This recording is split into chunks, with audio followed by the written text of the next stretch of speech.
What's happening to FarmFresh? Keep watching to find out.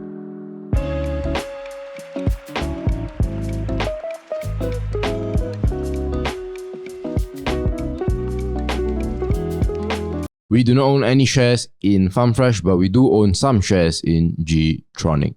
As usual, guys, none of what we say should be taken as financial advice.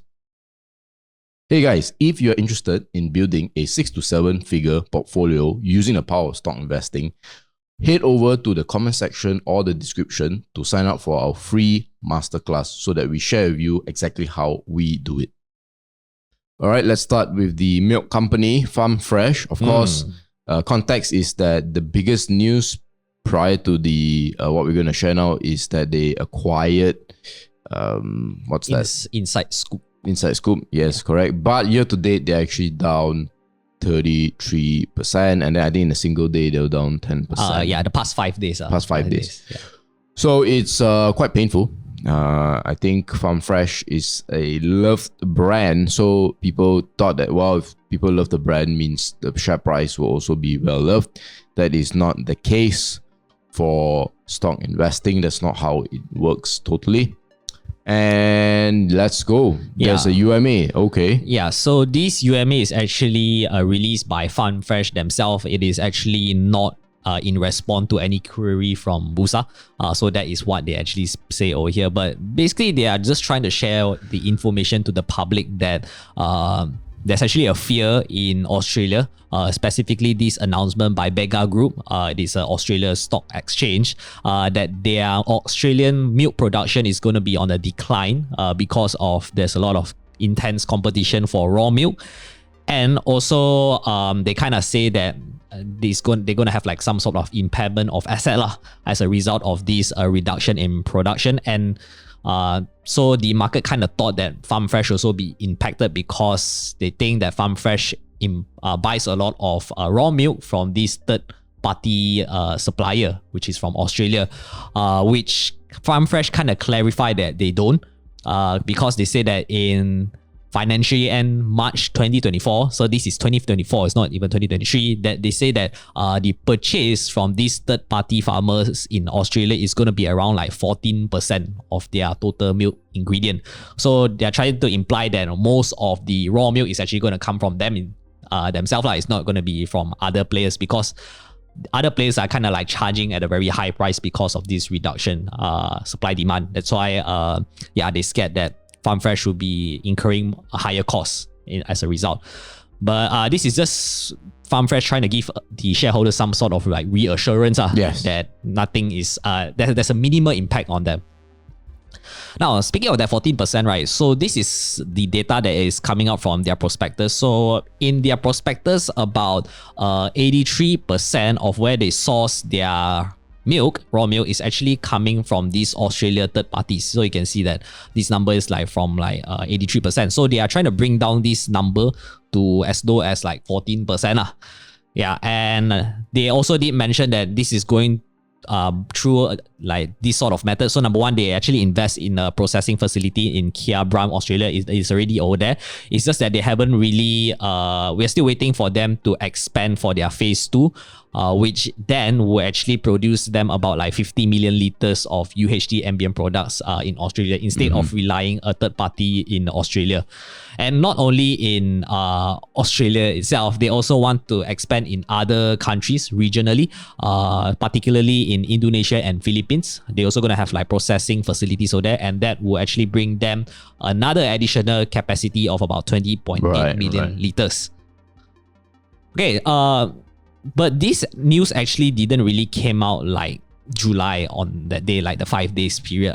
They actually came out quite early on the 28th of June. So if you actually pick up this news, right, you will have time to actually get out kind of get out. But who knows, right? Market didn't really anticipate that this news would cause FarmFresh share price to go down. But yeah, Berhad Group actually did warn there will be a hefty impairment because their milk production is kind of like drying up right now. And this is also because of there's not really much of a labor that can do this service, so that's why they need to it's hard for them to like cater for this production and they need to cut. And not only that, in Australia also they did say that there will be a price increase of milk because the availability of raw milk is actually kind of like decreasing. It's kind of like drying up right now. And not only because of labor shortage, it is also because of the temperature right now that caused the cows to actually not produce as much milk as before. So it's kind of like a climate issue kind of thing. And this causes the supply to be lesser as it was before. Okay, so just want to highlight a little bit about Bega since we are talking about Bega, right? In order to mitigate this reduction in their production, right? So they actually did increase their average selling prices. So you can see that they actually did mention that they have already increased the price by double digit. Sales volume also has been increasing slightly, although it's still very small. It's about 4% prior to the previous year. And now why I mentioned that why this price increase is important because I believe from our research team as well, they did mention that the FarmFresh didn't really increase their milk price as compared to like other milk producers. So that is something that FarmFresh is doing differently between that lah. Even though cost is actually rising at the moment. And this actually have resulted their cost of goods sold to increase and lesser profits. So you can see that selling and distribution expenses has increased a lot. Same as cost of sales as compared to the growth of revenue. That's why you can see that there's major drop in terms of profit from like 16 million to 4.5 million. And their margin also is right now shrinking. So I believe the margin as of the TTM is about like 20%. So it dropped from 23 to 20%. This net margin also has been dropping from 7%, I believe, to about like 5%-ish like that. Cash flow also has been pretty not so good. So right now they don't really collect much of cash in their latest numbers. And free cash flow has been like on the very red zone for the past few years already, since 2019 to 2023. So not really that a but good. I understand both for free cash flow, they're probably doing a lot of investing. Yes, correct. They're doing a lot of expansion. It's the operations that is struggling as well. Which is why, guys, like it's important to know that the numbers typically on IPO proceeds, they have a bias to look good, right? And then the minute they list, you get what you're seeing on the right side of the screen. Yes, exactly. Okay, so this is just a final comment on FarmFresh. Number one is the competitors are raising prices, but FarmFresh, I believe they are not really doing that yet. But we shall see in a few quarters whether they revise that or not. And then this lower milk production, is it only in Australia or does it apply to other countries? Because right now the weather is kind of like hot. I mean, yesterday also it did rain but recently has been pretty bad and then heat stress will actually cause the cow to not generate as much milk as they. That's why this FarmFresh wanted to create this hybrid cow, right? Pakistani Australian cow, to ensure that you get a cow that maybe don't have as much yield as an Australian one, but even at a lower yield, they can withstand the heat, which is the Pakistani side. Right. So they want to mix that. That is their plan, at least. Yeah, okay. And then the final one is basically probably we're going to be anticipating lower profits in the next few quarters. If not, you maintain the same as right now. The thing I would add is that I think the timing of their Inside Scoop acquisition was pretty good. Unfortunately, for the Inside Scoop shareholders who received part of their gains in FarmFresh shares, unfortunately, it's down 30%, right? But then I believe it's like 20 million only is in shares, 60 million is in cash, if I'm not mistaken, when FarmFresh. So it's still not so bad I mean, there's still some of like a benefit that FarmFresh managed to gain from that. But guys, before we move on, if you're someone looking to level up their stock investing skills and you need a lot more guidance, we do have a one-on-one program called the Mentorship Program. If you're interested, you can apply it in the comment section or the description. Okay, so but that is FarmFresh. Now we look at Gtronic. Gtronic is it's gonna be a very short one. Right now, at the year to date, they are up about 20.87%. However, in the past 1 month, 1.5 months, it is up 37%. Now we shall see why. Okay, number one is that there's a new emergence of substantial shareholder, which is Mr. Oi Keng Tee. When I try to Google him, there's not much information other than his other shareholdings in Frontcan and in Nova MSC. If I'm not mistaken, outside of the fund that is managing Frontcan, which is Diamond Asia, and the management and all that, I think he has gained the most. Yes. He's the biggest gainer. Correct. He bought it in 2015. Yeah, bought and sold. Yeah, so quite a legend, but nobody know what he does. And then funny thing is that I think somebody in our research team also mentioned that the management wanted to meet him, but he refused. Oh, something like that. Wow, that's the first. Yeah. Usually you want to meet the management and they refuse. Yeah. And because he's a substantial shareholder, right? Yeah. And he's kind of like in the mysterious kind of like, side. So everybody's curious. Yeah, but basically this is his record so far. He bought Frontcan in 2015. He also buy sell, but he still hold a lot of stake, about 18%. And then about I believe 15.58% he held stake in Nova MSC, and that is where he emerged as a shareholder in 2021. Okay, now why did he actually become a substantial shareholder in Gtronic? Is it because of the fundamentals? Well, if you look at the latest numbers, right, it has not been doing that great. I mean, on the quarter-to-quarter basis, revenue has been like on the downward slope, same as profit at the moment. So there isn't really like a positive light for Gtronic at the moment. And majority of Gtronic's business actually comes from the sensor side of things. They have like their flagship product of light, motion, and gesture sensors. However, so I'll give people a sense of what this really means. So it's not a secret that a certain phone companies, their big customer, they actually service this company called AMSAG, which I believe is European, if I'm not mistaken. And AMSAG serves this, smartphone company. It is the number one. You know which one I'm talking about. So if you take, let's say, any smartphone that you use, do you realize that when you take a call, you can see stuff on your screen, right? Like to hang up or to put on hold or whatever. Yeah. But then, and it's touch screen, right? But then, do you ever realize that if you are trying to take the call and you want to put it near your ears or your cheeks, that it doesn't press on let's say the cancel button or whatever. Yeah. Right? The reason is because they have sensors, and once they can sense that skin is near and heat, especially your face, then it will stop. Like close, yeah. I believe like the screen initially will become white. Then when you put it here, I think you become black. No, I think you just become black, I think. Yeah. Then when you take it off, then it's right. Yeah. So why? That the reason is because you have these sensors that AMSAG help do for these smartphone companies, and then they look for people like Gtronic to manufacture, assemble these sensors. Okay, but there's a few changes that the management did talk about in their latest EGM. So one is they're trying to reduce the low value added labor. They're trying to reduce costs and also try to expand more on the automation side, just to improve productivity. And also they want to utilize the existing platform for other products without spending more capex. Which is one good thing for cost efficiency.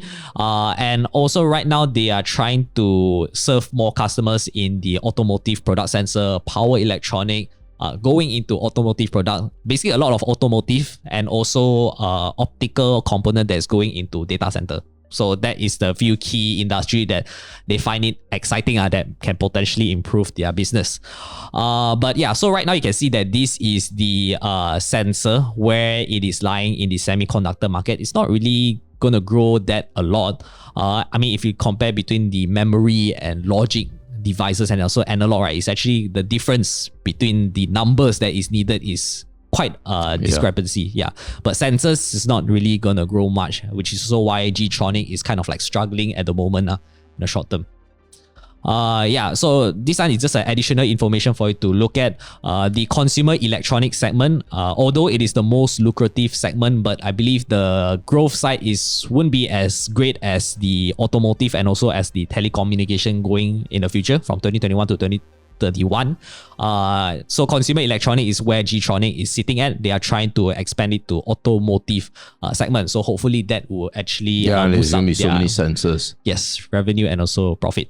Okay, so this is just a final comment whether this is a bad prospect for Gtronic or is it going to be a turnaround play. Right now we don't know, but this mysterious shareholder actually thinks that maybe there will be some sort of like a turnaround.